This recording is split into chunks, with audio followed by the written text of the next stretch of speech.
Welcome back to Calculus Conundrums, Applications of Derivatives by the Perfect Square. In this video we're going to talk about a couple of theorems, Rolle's theorem and the mean value theorem, and so this shouldn't be too long. Rolle's theorem says let f be continuous on some closed interval ab and differentiable over the open interval from a to b. If f of a equals f of b, then there must be at least one number in C such that the derivative at C equals 0. In other words, you have a horizontal tangent line. Okay, so basically, let me just show you an example of this. If you take a look right here, you'll see that f of negative 2 equals 4. And also right here, f of positive 2 equals 4. And this function is continuous and it is differentiable within the interval of negative 2 to positive 2. So the theorem applies. So based on this theorem, there should be at least one number in between negative 2 and 2 where the derivative is 0. And actually, for this function, it's right here at 0. So remember, see the way it turns around right here, you know the derivative of this function is 0 right here because you get a horizontal tangent line going across there. So there's that one. Now, just because it says at least one, you could have more than one. For instance, let's take a look at the sine function. The sine function at 0 is 0, and also the sine function at 2 pi is 0. So that means there's got to be at least one number between 0 and 2 pi where the derivative is 0.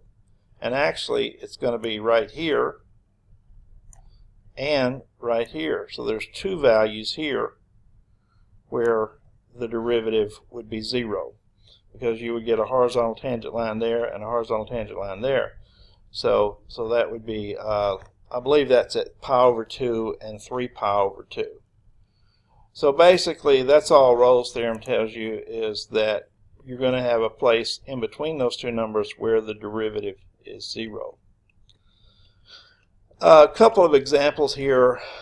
This first one just says find the x-intercepts of this. So if you set it equal to 0, you get that equal to 0, and then you can factor it, and so you know that x equals 8 and x equal negative 2 are the x-intercepts. Now, how is that important? Well, it's important because we know that f of 8 would equal f of negative 2. It's because those two x values correspond to the same y value, which is a condition in Rolle's theorem. Now, the rest of the question says show there is a value between 8 and negative 2 such that the derivative is 0. Well, that's pretty easy to do. Just get the derivative of this function, and the derivative would be 2x minus 6. And then to show that there's a value where it equals 0, just set it equal to 0, and you set 2x minus 6 equal to 0, and I'm sure you can solve that easily to see that x equals 3, and x equals 3 is a number in the interval between x equal negative 2 and x equal 8. Now, the next one says, given this function, show there is a value between x equal negative 2 and 0 such that the derivative equals 0. Well, first of all, let me show you that if you evaluate this function at negative 2, you'll get negative 8 plus 8, which is going to equal 0. And then if you evaluate this function at 0, you'll get 0 as well. So we know that f of negative 2 is 0 and f of 0 is 0. So therefore, by Rolle's theorem, there must be a number between negative 2 and 0 such that the derivative of this function evaluated at that number is 0. So let's get the derivative of this function. So the derivative of this function would be 3x squared minus 4. Let's set it equal to 0. Okay? And let's get rid of this thing. Alright, so let's set it equal to 0. And then if we set it equal to 0, we actually get x squared equal 4/3. So there's two solutions to that. plus or minus the square root of 4/3. But the number I'm looking for has to fall within this interval, -2 to 0. So it's got to be the negative one. So the negative square root of 4/3 is the number that proves my point. Okay? So that's Rolle's theorem. Now, the next theorem is the mean value theorem. It says if f is continuous on the closed interval from a to b and differentiable over the open interval from a to b, then there exists a number in c in the interval ab such that the derivative at c equals this quotient, f of b minus f of a all over b minus a. Now that's really just the average value of the function. So basically we're just saying that there's got to be a number in the interval from a to b such that the derivative, when evaluated to that number, is going to equal the average value of the function over that interval. Okay? Let me show you an example, and I can also show you on the graph what it's actually giving us. Okay, so for this function, we have x squared minus x minus 12, and the interval is -2 to 4. So we want to find the value of c that satisfies the mean value theorem. Okay, well, first of all, let's find what is f of b minus f of a all over b minus a. Well, f of b, if I plug -2 in here, I get 4 plus 2 minus 6, which is -6. And f of 4, if I plug 4 in there, I get 16 minus 4 minus 12, which is 0. So f of b minus f of a would just be 0 minus -6. And then b minus a would just be the difference of these x values, 4 minus -2, which would be 6. 6 over 6 is 1. Okay, so f of b minus f of a divided by b minus a is 1. Now, by the mean value theorem, there must be some number c such that f prime of c equals 1. Okay, well, we know this function is x squared minus x minus 12, and we know the derivative of that would be 2x minus 1.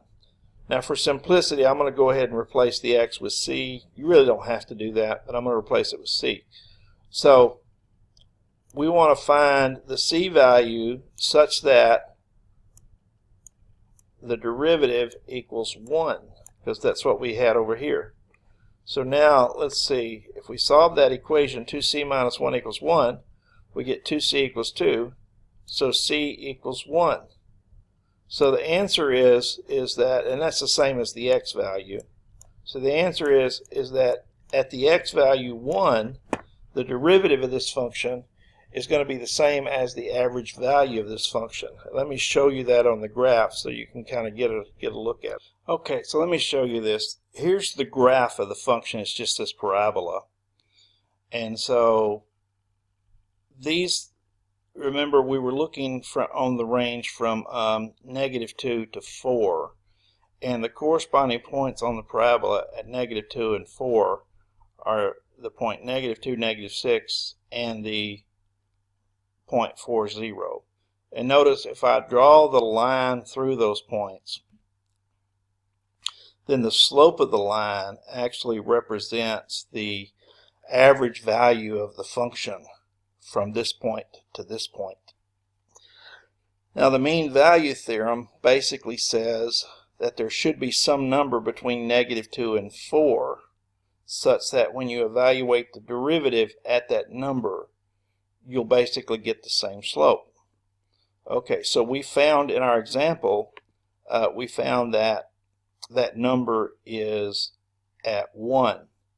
So at 1, I went ahead and graphed the tangent line at 1, and since I knew the point 1, -12, and I know the slope of this line is 1, then I can easily show the tangent line here. And notice that this tangent line has the same slope as this line, the secant line, and so that pretty much satisfies what the mean value theorem is saying. Now, there's something interesting that I can show you about this mean value theorem. Let's consider, suppose you enter a turnpike in Oklahoma at 2 p.m. and exit the turnpike an hour and 45 minutes later, so that would be 1.75 hours later.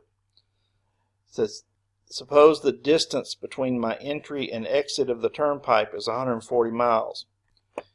If the speed limit is 75 miles per hour, did I speed? Did I go over the speed limit anywhere along the route? Well, we can actually use the mean value theorem to show that I did actually go over 75 miles per hour, because if you consider the average, my average rate of change, would simply be the distance I travel, which is 140 miles, over the time it took me to travel it, which is 1.75. And then if you divide that, you get 80. So my average rate of change, or average velocity, was 80 miles per hour. Well, the mean value theorem says if my average velocity was 80 miles per hour, then there had to be at least one instance on that trip where my instantaneous rate of change, or my instantaneous velocity, was also 80 miles per hour. So that means my speedometer had to hit 80 miles per hour at least one time. So this is a method that law enforcement officers could and do use from time to time on these particular turnpikes to determine if someone is speeding. Okay, so that pretty much covers those two theorems.